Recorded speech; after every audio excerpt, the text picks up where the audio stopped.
One of the critical cliches about Francis Ford Coppola is that his career has followed two trajectories, one being a sort of mainstream classical Hollywood model with The Godfather being the obvious case in point. But then on the other hand, periodically he has delved into the art cinema, which is really, I think, the kind of film he prefers to make, but it's harder for him to get that sort of film financed. So in 1983, we have a curious microcosm of both of those tendencies in these two very different films that he produced and directed from novels by S.E. Hinton. You have The Outsiders, which is very much in line with the Hollywood model of storytelling. It's kind of like a classical Hollywood melodrama for teenagers. But then you have Rumblefish, which I think is much more in line with the art cinema tradition. And art films generally tell stories in a different way than Hollywood does. You have characters who are less clearly defined in terms of character traits and goals, a much looser sense of cause and effect than you would have in a Hollywood film, and in general, just a greater degree of ambiguity and a story structure that tends to meander aimlessly. And this can be a bit frustrating for audiences that are expecting The Godfather Part 4 or something like that. Observation or commentary on the human condition, for lack of a better term. And so this opens up the possibility for exploring maybe other levels of meaning that are not necessarily present just on the story level. So these are films that really encourage and indeed demand to be interpreted. So Coppola's forays into the art cinema, which include not only Rumblefish, but things like The Rain People and The Conversation, and his recent films like Tetro and Youth Without Youth, really encourage a level of interpretation that we may not be accustomed to from American films. Rumblefish is pointing us in a certain direction, and one of the main directions is the philosophy of existentialism. There's some debate as to whether existentialism really is a philosophy. Some people call it a philosophy. Some people say it isn't really a proper philosophy because it doesn't proceed from logical argumentation like the more classical philosophers do, like people like Descartes and others. Existentialism rather often presents its ideas through narratives, and so some of the key proponents of existentialism are not necessarily philosophers and didn't really think of themselves as philosophers. People like Camus and even Dostoevsky has been called an existentialist. Existentialism is grappling with the big questions of philosophy. You know, why are we here? What is the nature of existence? What is our relationship to the universe? What is our relationship to other people? One of the key ideas of existentialism comes from Jean-Paul Sartre, who is one of the key proponents. And this is the idea that existence precedes essence. And by existence, he doesn't simply mean being, because, I mean, trees are. Animals are, but this use of the word existence has a very particular meaning, which has something to do with a kind of self-awareness and reflection, a kind of awakened existence, an awareness of the self. So Sartre also says that the human project is to create by free choice a life of noble and beautiful self-construction. So the idea is that we make our own lives, and this idea of freedom is really central to existentialism, that we have the freedom to create the lives that we wish to create. So existentialism really flourishes in the World War II period and immediately afterwards in Europe, and this gets picked up by practitioners of the European art cinema, people like Michelangelo Antonioni with La Ventura, people like Alain Resnais. I'm thinking especially of Hiroshima Mon Amour. And Coppola has expressed great admiration for this international art cinema of the 1950s and 60s, and he's particularly named people like Antonioni and Fellini and Bergman and the French New Wave as having a direct influence on Rumblefish and his approach to art cinema in general. So not only do we have sort of existentialist precedents in film coming from the European art cinema tradition, but there are American films that also relate to existentialism in the 1950s. The whole tradition of film noir, there's this disillusionment in post-World War II American cinema, this rejection of prior modes of morality and authority. And I think Rumblefish is very clearly visually referencing the film noir with all its expressionist imagery and the heavy shadows. And James Dean is sort of the quintessential cinematic existentialist figure. Rebel Without a Cause, the Nicholas Ray film.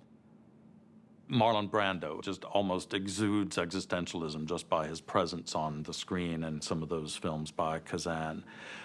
Matt Dillon is almost like a synthesis of James Dean and Marlon Brando with the undershirt and everything. So it's clearly influenced by the classical Hollywood cinema, but it's also clearly influenced by the art cinema. And so it's blending those two. And I think that's one thing that makes it unique. Of these questions of existentialism, I'm thinking particularly of his 1969 film, The Rain People. The Shirley Knight character goes on this road trip of sort of self-discovery. And what triggers this is she finds out that she's pregnant.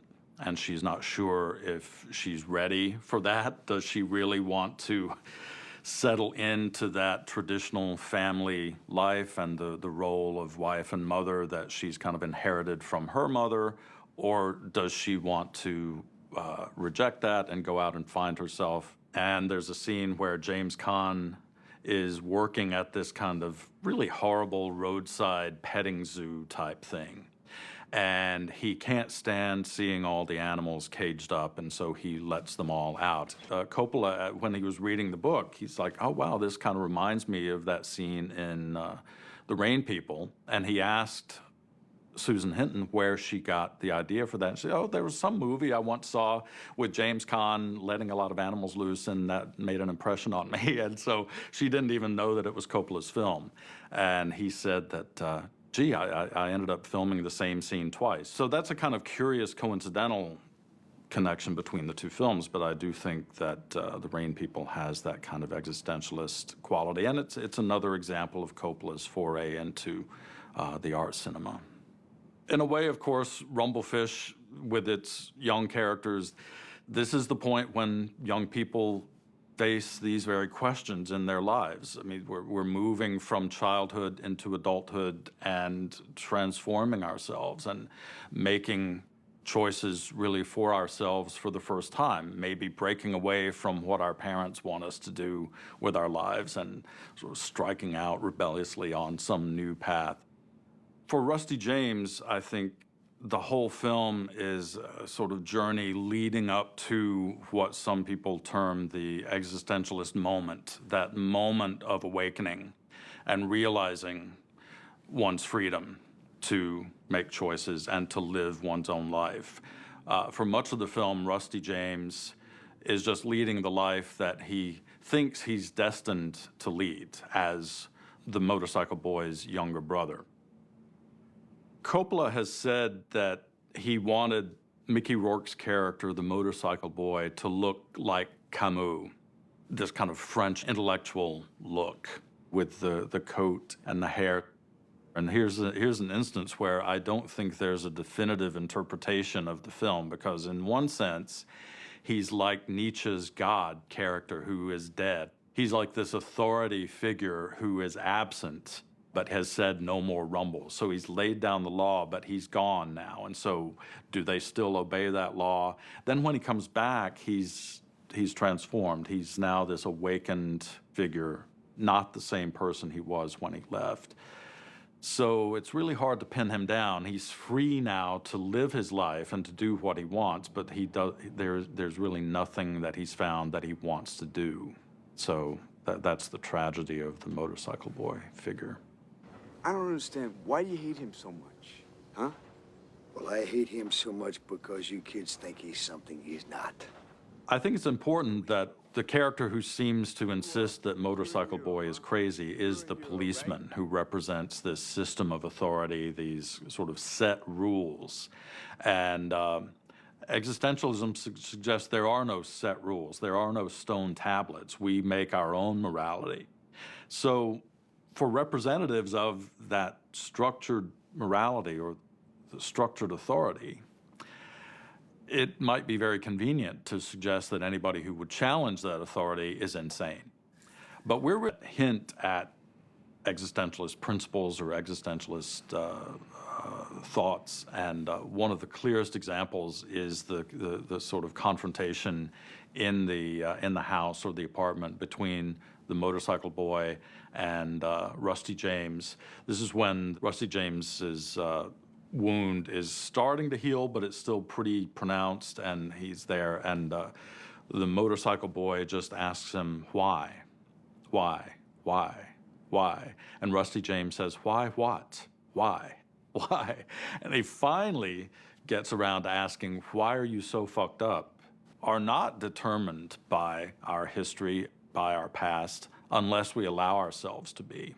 So this is something that Rusty James has to overcome in his existentialist journey.